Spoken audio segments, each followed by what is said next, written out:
Here at Long Beach, California, overlooked by the landlocked Queen Mary Hotel, and with plenty of other attractions, the score after South Africa and Brazil is 1 win each to the turbo cars and their rivals. But here, the pendulum swung back in favour of the normally engined cars, especially Alfa Romeo, Marlboro McLaren, Brabham and Williams, because the hilly twists and turns of this round the condominiums 2.1-mile seaside circuit equalised their nimble cars and the more powerful Renaults and Ferraris. There's still a long way to go in the World Championship, but already it's the strongly fancied Renault-mounted Alain Prost, 4 points ahead of the 1981 champion Nelson Piquet, with Alan Jones's replacement in the Williams team, Keke Rosberg, a superb third ahead of his ex-teammate Carlos Reutemann, who's just announced his retirement, and with René Arnoux and John Watson tying for 5th. The circuit's been altered this year, slightly longer, a new chicane on the back straight, and a complex of short, sharp new bends at the end of it. And with a lap time over the revised course about 7 seconds slower than last year, pole position on the starting grid is sensationally occupied by comparative newcomer Andrea De Cesaris in his new Alfa Romeo 182. Equally impressive in second place, Niki Lauda, followed by Arnoux and Prost, with Bruno Giacomelli 5th in the second Alfa, Piquet 6th, Gilles Villeneuve 7th and Rosberg 8th. John Watson's 11th, Mario Andretti 14th in the ex-Reutemann Williams, Mansell 17th, Hinton 20th and Daly 22nd. But sadly, yet again, Derek Warwick's failed to qualify his turbo Tolman. So 75.5 laps, 161 miles to go.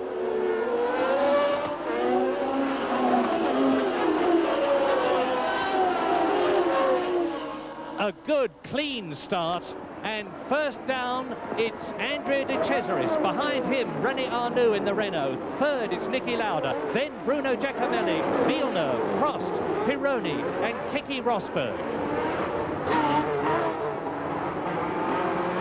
There goes Alain Prost, who's leading the World Championship in the yellow Renault. But De Cesaris, starting from pole in only his 19th Grand Prix, has already got several lengths lead over René Arnoux.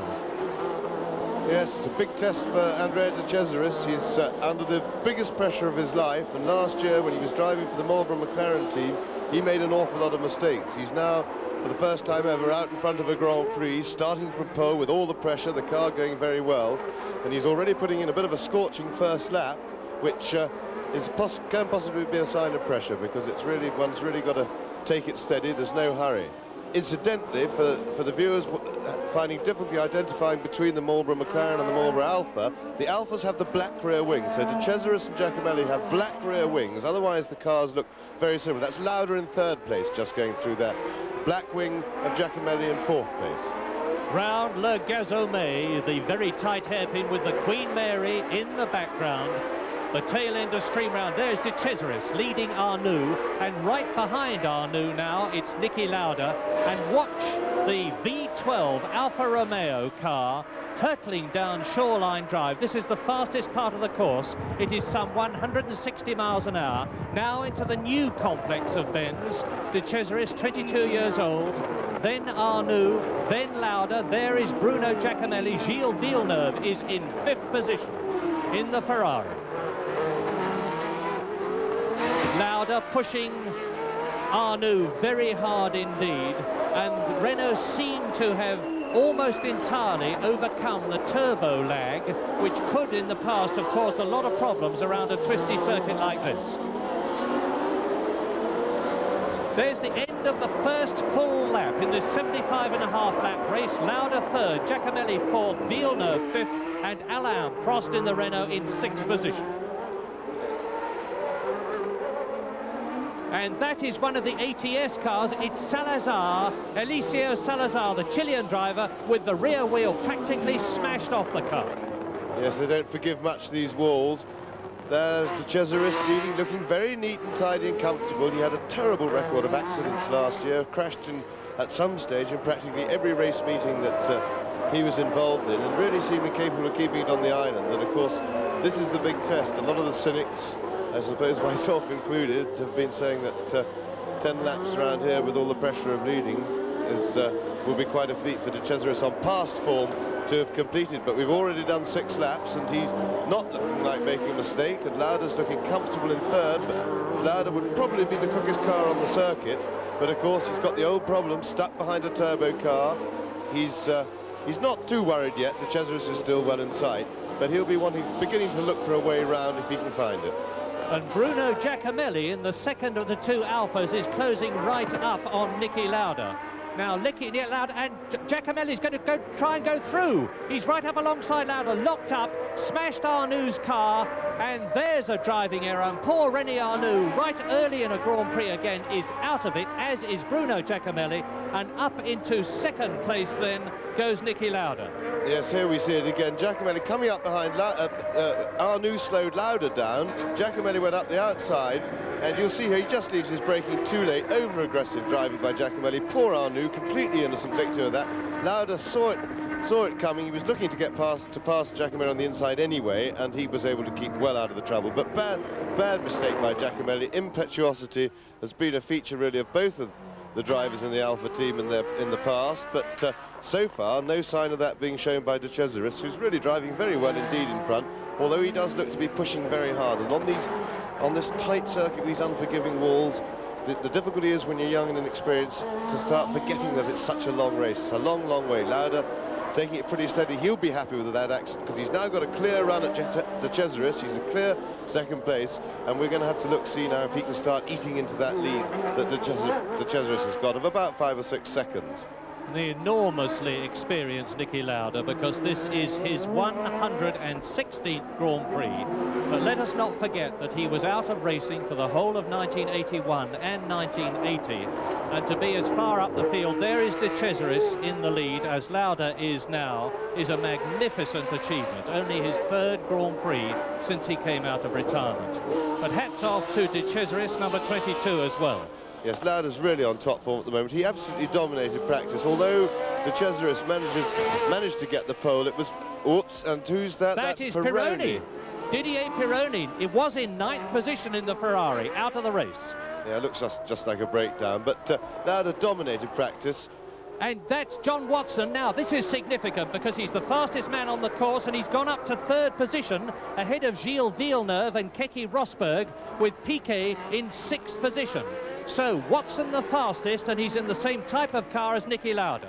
Yes, he's a fair way back now. The group's broken up a bit, but he's lapping marginally quicker than Lauda, and that's great news for John Watson and British fans, because he had a terrible practice, had a nightmare time on Friday, didn't really qualify very well on Saturday, but he was quickest in the warm-up this morning, and he really seemed to get the car going much better, and that was on race trim. It's so great form again for Watson. Let's see if he can make any inroads into his teammate Niki Lauda and Andrea De Cesaris up ahead of him. And Villeneuve and Rosberg are fighting for 4th position, just about 2 seconds behind John Watson. There's the man who won last year's British Grand Prix in the Marlboro McLaren, John Watson, driving very smoothly, and that's a Renault. It's Alain Prost. Alain Prost leading the World Championship. He was in 7th position, and he is clearly out of the race. And there is Bruno Giacomelli watching his countryman, and there is Andrea De Cesaris leading the US Grand Prix West. This is the first time he has been in pole position in a Grand Prix. He's still leading the race, which is more than a lot of us expected him to do at this stage, because there were a lot of pundits who were saying that the pressure would get at De Cesaris and he would rapidly fly off the course. Well, he's proved them wrong.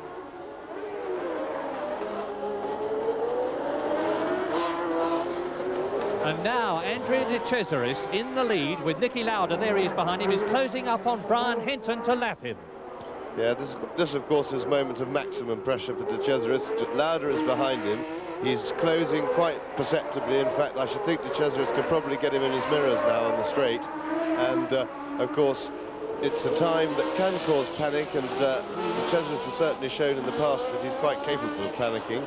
Lauda, in fact, Lauda's closing up really fast now. He's really eating away into that lead. But of course, it would be a mistake to panic, because catching somebody is one thing, passing is another, as I've said so often in this business, particularly on a tight circuit like this. De Cesaris does have a more powerful engine than Lauda. The V12 Alpha is probably the best of the normally aspirated engines, and all he has to do is take it steady, and he can be a hell of a problem. There goes Lauda, driving very smoothly and steadily. I think Lauda's treating it very much as a long race, making sure he keeps his car and particularly his tyres in very good condition. And I don't think you'll find that Lauda's giving it everything at the moment. He'll wait till he gets right behind De Cesaris before he starts really fighting for it to try and get by. Lauda passes Hinton in second place. De Cesaris leads. Watson still in third place. Villeneuve fourth. Rosberg fifth. Piquet sixth. And then Alboreto and Chiva in seventh and eighth places. And now De Cesaris, with Niki Lauda behind him, is starting to close up on another tail-ender ahead of them. It's Raul Bercel in the white car, the Brazilian in the Rothmans March, and Niki Lauda now tucked right under the black rear wing of the Alpha. He pulled an enormous amount on that lap, and Murray, I don't know whether De Cesaris didn't appear to make any particular mistakes, but they're really going. I mean, Lauda is lapping really fast at the moment. And Niki Lauda now must be harrying Andrea De Cesaris. Don't forget the Italian's inexperience. Don't forget Lauda's experience. And Andrea De Cesaris will be seeing Niki Lauda's car big and bold in his rear mirrors, and he's got to pick his time, De Cesaris, to catch and pass Raul Bercel. It's very critical. They're going into the new loop at Shoreline Drive, and De Cesaris is trying to take him on the outside, and Lauda closes right up. Well, he slowed him right down there. Lauda's, and in fact, Bercel got completely in the way. It was very inexperienced drive, both of them, and Lauda goes through. Niki Lauda then takes the lead on lap 15 in this 75.5 lap race. De Cesaris tries to retake him down Shoreline Drive and fails, and as they go into the bends, this is where the superior experience and the beautiful handling of the Marlboro McLaren car will really pay off. Well, here we don't really see what caused the incident here. We just see the fact that De Cesaris had been so badly slowed down. Niki got the power on earlier, coming out of that little loop there. I couldn't really say. It seemed to me that De Cesaris shouldn't have got into that situation. There's Lauda now comfortably established in the lead. And, of course, I don't think that Alan Prost looking a bit dejected there after his early demise. The car obviously broke down.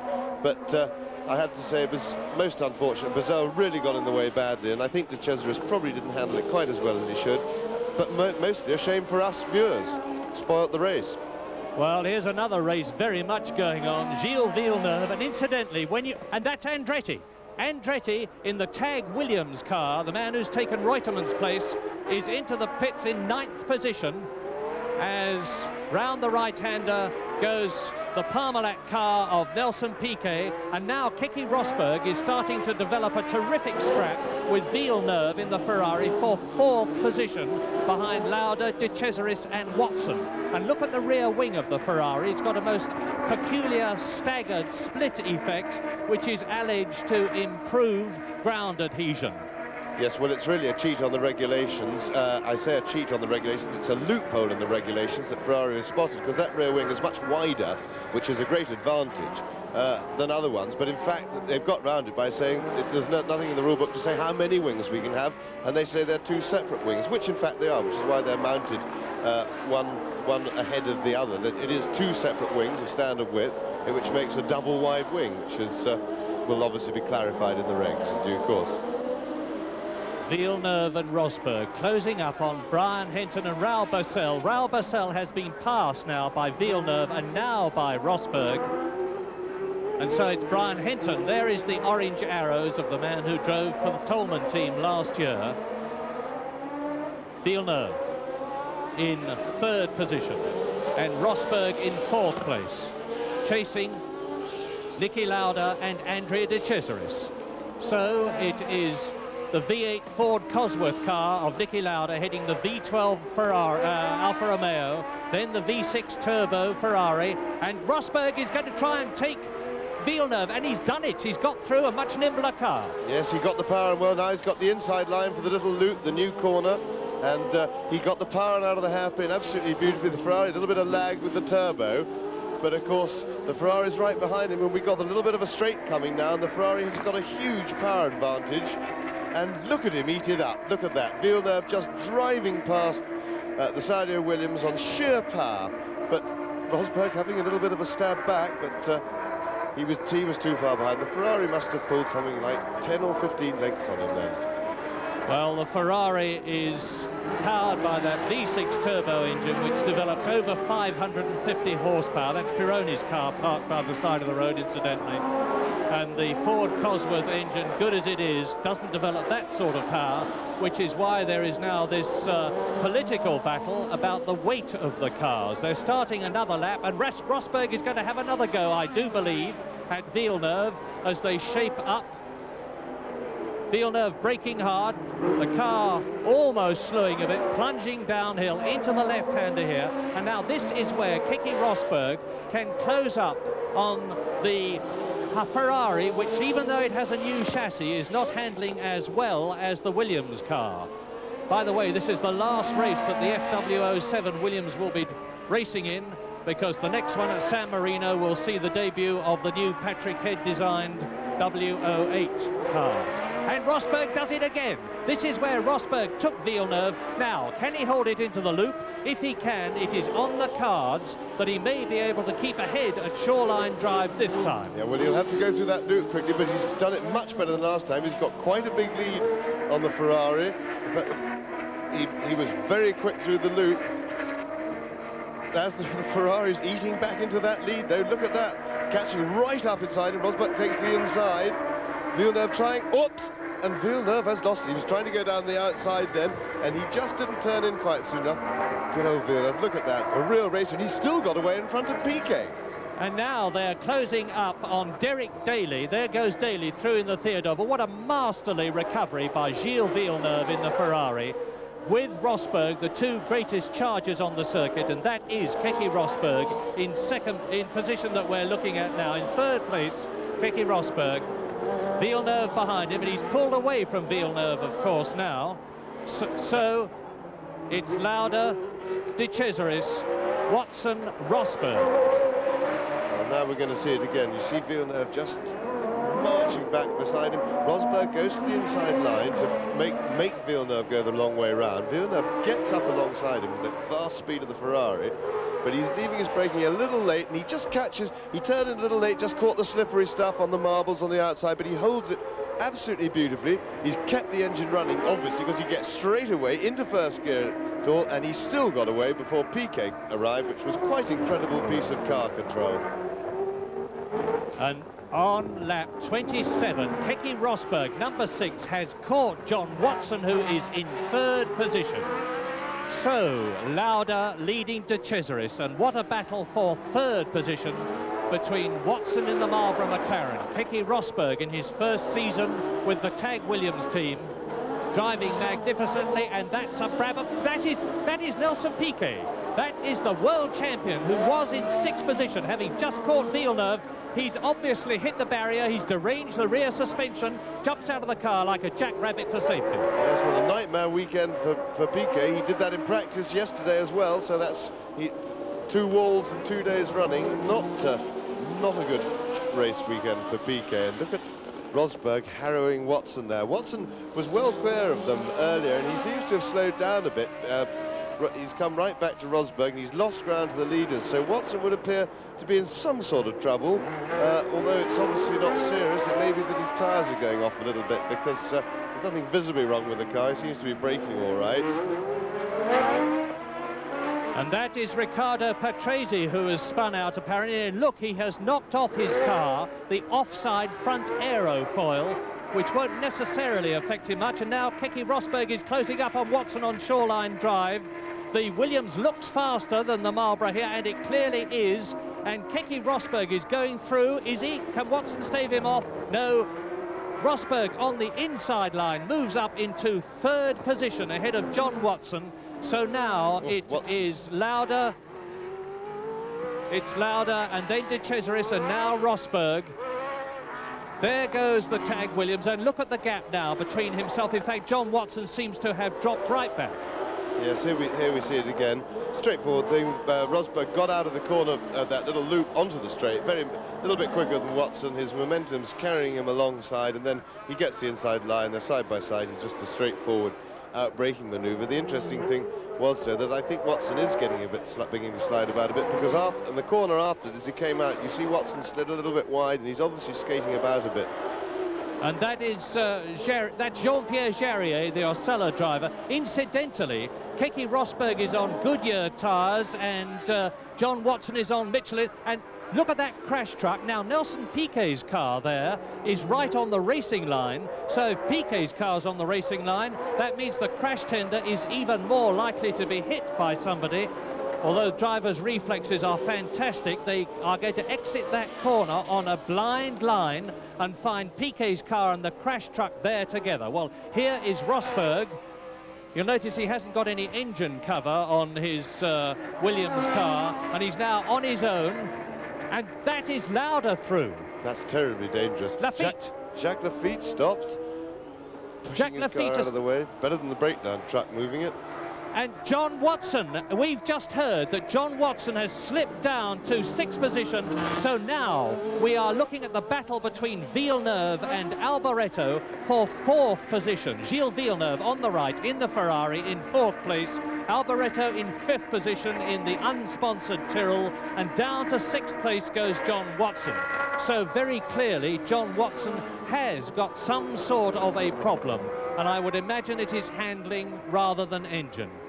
Villeneuve, and there is Watson in the background, passed by Michele Alboreto, who's only in his 2nd season of Grand Prix racing, incidentally, and another fine drive as he drove at Brazil and South Africa. And Villeneuve, as ever, pressing on absolutely magnificently, starting another lap underneath the starter's rostrum.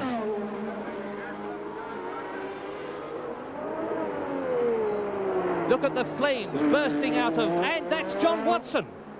That's the problem. John Watson then, who went down to 6th position, is in for what is clearly a tyre change. Underneath go the jacks, off come the front wheels, new set of boots on the back as well. John Watson, British Grand Prix winner, then is slipping down the field. Lap 30, and we are looking at the race leader, Niki Lauda, who has already won 17 Grand Prix, and behind him De Cesaris. I think that was John Watson rejoining out of the pits. I just wanted to say a particularly good tyre change by the McLaren mechanics. Beautifully drilled, everything went wonderfully smoothly, and it really was a most impressive tyre change. Well, Niki Lauda leads De Cesaris. In 3rd position now, Rosberg. In 4th place, Villeneuve. 5th, Alboreto. 6th, Eddie Cheever. 7th, Elio De Angelis in the JPS 91. And back into the race in 8th position, John Watson, as we look at the leader. The only car in the top 6 now who is on Michelin tyres, and that could be very significant, because we have seen several cars go into the pits for changes to their tyres, and Niki Lauda will really have to be nursing them. Yes, but I think he's as soon as he pulled away a little bit from De Cesaris, he seemed to ease up and just be pacing himself to De Cesaris's performance, and I think that he's not driving at 10/10ths, which of course makes a great deal of difference to the tyre wear, but of course it is still very suspect. Now that breakdown track in the middle of the road is really dangerous. Those trucks are exactly the right height for a Formula 1 car if it does hit it, and they're going so much quicker than the truck. You know, there's some real strawberry jam for the driver's head, because the head goes right under that, and they'll have to do something about that in future years. Yes, you see it again, that truck is right in the middle of the track. The drivers at least know it's there, but it really is potentially a Holocaust situation. If a car does hit that, it's really horrible. You can see there's pushing the car there right offline with the dust coming up. And Niki Lauda avoided that crash truck in an absolutely masterly way. Look at the massive crowd. There's over 100,000 people here at Long Beach. Record crowd. There were 50,000 people here just to watch the practicing yesterday. And now Lauda is closing up on the JPS 91 of Elio De Angelis, the Italian, who is in 7th place. So Lauda, who started as one of 26 cars, has lapped everybody up to 7th in this quite incredible return to racing of his. Now, let's see how the Marlboro McLaren copes with the JPS 91 on Shoreline Drive.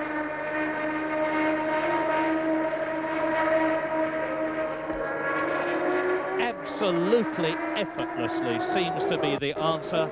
So now the next target for Nicky Lauda is the man who is in 6th position, Eddie Cheever, because Nicky is very clearly in a class of his own here today. He just brushed the wall there, just gave it a light touch, I think, by the look of things, and that should wake up his concentration a bit. Even Villeneuve and Alboreto here battling for 4th position, and it's a tremendous credit to Michele Alboreto and to the very much improved, and that is De Cesaris. De Cesaris has done it again. Just as we were congratulating him on having settled down so well, he is out of the race from 2nd position.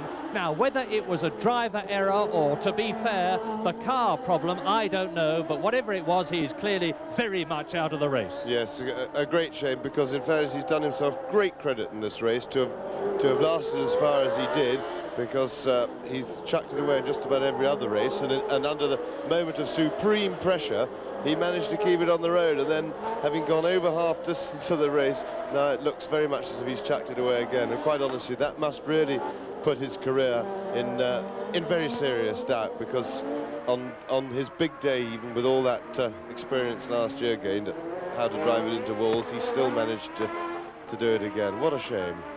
Well, a boon in a way for Villeneuve and Alboreto, because with De Cesaris perfectly safe, Villeneuve in the Ferrari with Alboreto behind him is now up into 3rd position. Alboreto 4th, Cheever 5th, up into the World Championship points position. 6th place comes Elio De Angelis. Villeneuve down to Shoreline Drive, round the new complex of bends, and they're coming up now. They can see, or will be able to see in a moment, a black car. There it is. Nigel Mansell is ahead of them, the Birmingham driver, and he's being lapped. He's in 10th position. Nigel Mansell clearly not at all happy. Past him goes Villeneuve.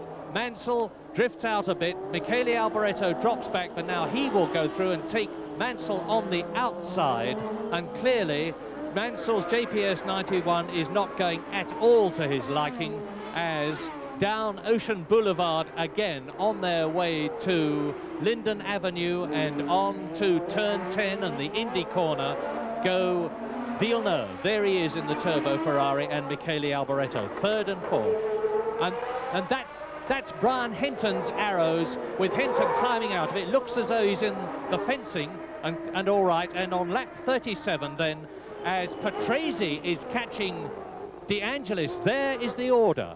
Now Patrese, with the missing aerofoil, has climbed his way up through the field after stopping earlier on, and he's in 7th place. They go past Pironi's Ferrari. Clearly that loss of an aerofoil is not adversely affecting the handling of the Brabham Ford Cosworth. The same thing happened to Alan Jones a couple of years ago, and he fought his way up into 3 years ago into 2nd place behind Reutemann in the Ferrari, and out of the race goes Hinton's car, looking very sad indeed, as will Brian be, and the battle for 6th continues in the very pretty but not quite fast enough JPS 91, Elio De Angelis from Italy, then his keen rival Riccardo Patrese in the Brabham, 7th position. Yes, Patrese's driven very well indeed since that early spin, and he lost a fair bit of time. Remember, we had that little shot of him earlier, making a particularly heavy weather of a 3-point turn, but obviously his 3-point turning's not so good, but when everything's pointing the right way, he's really going very well indeed.